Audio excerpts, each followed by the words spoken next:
Qué bueno entonces que en el repaso de esta semana podemos introducir la idea de las promesas y repasarlas, ¿no? Y bueno, antes de comenzar este repaso de la lección, comúnmente siempre lo hacemos, presentamos a quienes nos acompañan. En esta oportunidad el pastor Mario Domingo. Mario, muchísimas gracias por acompañarnos y poder repasar junto esta lección. Un gusto, Roberto. Y bueno, Mario, que ya tenés tiempo, años de estudio de la lección, Ujú.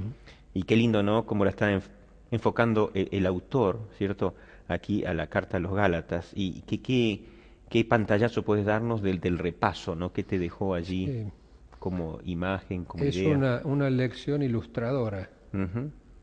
Eh, Me da la impresión de que el autor de la lección habla tanto de las promesas como de la ley.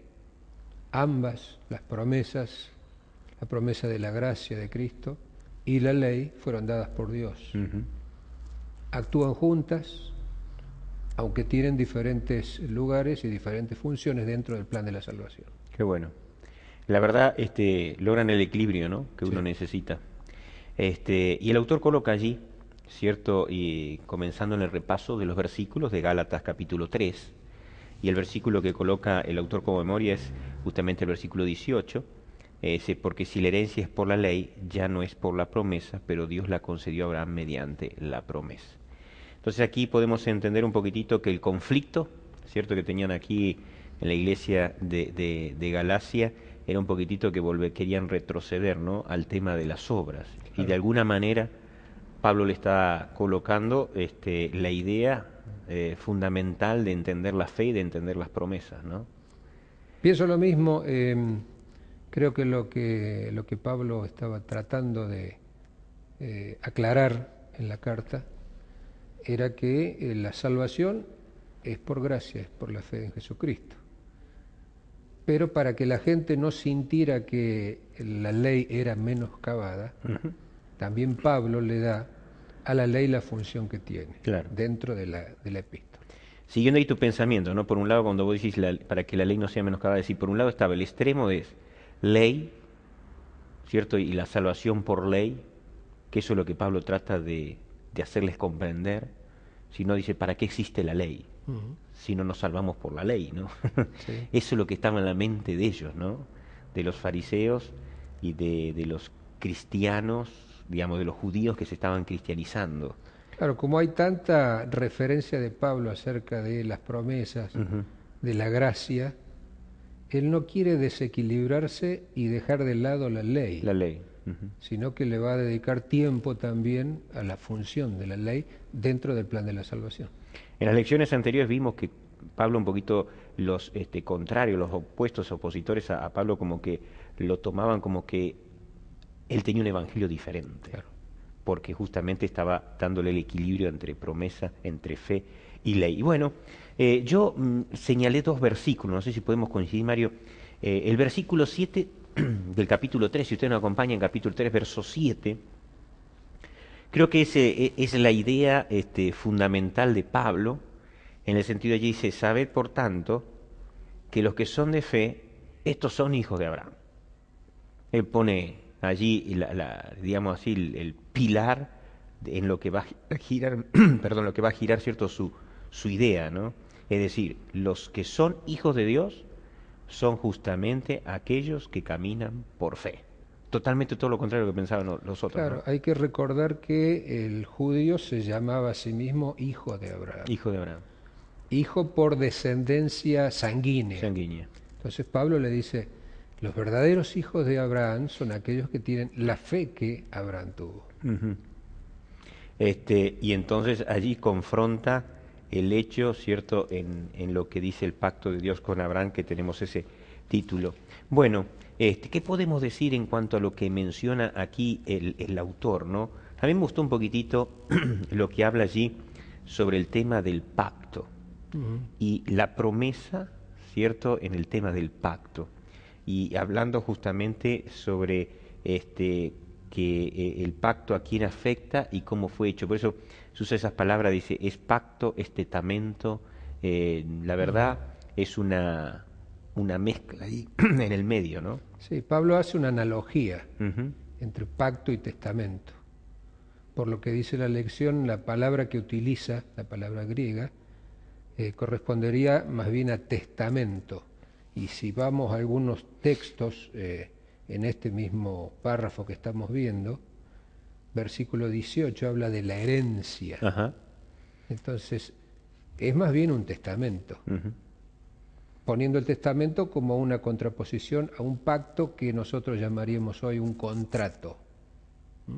Contrato entre iguales que asumen responsabilidades y las tienen que hacer. En este caso es la voluntad de Dios, la voluntad del que hace el testamento, lo que permite al apóstol Pablo tomarse de ese testamento y decir, bueno, este testamento tiene un beneficiario Ujú. y tiene una herencia para ese beneficiario. Exacto. El autor ahí, si ustedes me acompañan, en el día domingo, en el primer párrafo, gordo, bien amplio, que está después de las preguntas, dice allí, ¿cierto? Dice, el pacto de Dios estaba basado solamente en su propia voluntad. Claro. Y hablando un poquitito justamente de lo que es pacto, no era un tratado entre dos personas, donde se hacían promesas mutuas obligatorias, sino el pacto de Dios está basado solamente en su propia voluntad. Es decir, aquí entendemos entonces por eso el testamento, Claro. ¿no? Es decir, Dios allí haciendo, legando a sus hijos, a aquellos que creen por fe, y en ese sentido no había ninguna, no se esperaba ninguna condición, No, ni tampoco ninguna, digamos, ni un mérito, no hay ningún mérito humano de poder recibir ese testamento. claro. Es solo por gracia. Interesante porque el testamento, en el testamento está implícita la promesa Ajá. Y la seguridad. y la seguridad de las promesas de Dios. Ajá. Nosotros sabemos que Dios cumple sus promesas, Ujú. las promesas de Dios son infalibles. El autor coloca allí 3 elementos, si ustedes me acompañan, en el siguiente párrafo, mencionando un poquitito lo que hablamos de lo que es testamento. Dice, como sucede con un testamento humano, la promesa de Dios afecta a un beneficiario específico, Claro. en este caso Abraham y su descendencia. Segundo, también dice, involucra una herencia, que bien lo mencionaste, Mario. Y tercero, dice, Pablo destaca la naturaleza inmutable de la promesa de Dios. Sí. Es decir, 3 cosas, ¿no? Y las 3 cosas son, digamos así, necesarias. Primero, el beneficiario, es decir, Abraham y su descendencia. Y es un poquitito la confianza que tenían los judíos, porque dice, soy hijo de Abraham por sangre. Claro. Pero ahora le cambia. El de sangre no te sirve, es por fe. Fue duro el mensaje de Sí. Pablo. Tal vez necesitaban ellos un mensaje duro. La Ujú. carta es una carta que ya hemos visto en lecciones anteriores, no tiene palabras de gratitud hacia los Gálatas, no tiene palabras de encomio hacia los Gálatas, va directamente al punto. Sí. ¿Mm? Porque era lo que necesitaban, era un remesón en cuanto a sus ideas. Pablo no fue diplomático. No, Ahí no. fui ahí. No.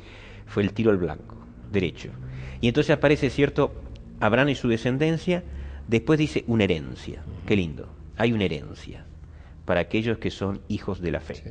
Y entonces destaca la naturaleza inmutable de la promesa. Entonces ahora yo lo que voy es que si existiría el pacto y existe, cierto, el objeto, cierto, la herencia, sin la promesa sería algo insustancial, algo que sería pura letra, pero no tiene así un peso para poder tomarlo para algo mío. Porque es la promesa de Dios lo que le da contenido al testamento, al pacto y a la herencia. Ujú. La promesa inmutable. El versículo 15 del capítulo 3 Ujú. dice... Hermanos, pacto, así, hermanos, hablo en términos humanos, un pacto, aunque sea de hombre, una vez ratificado, nadie lo invalida ni le añade. no lo invalida, Ujú. nada lo va a invalidar. Qué bueno. Nos quedamos con esta idea y ¿Cómo seguimos no? en el siguiente bloque. Sí, sí. Gracias, Mario. Perfecto.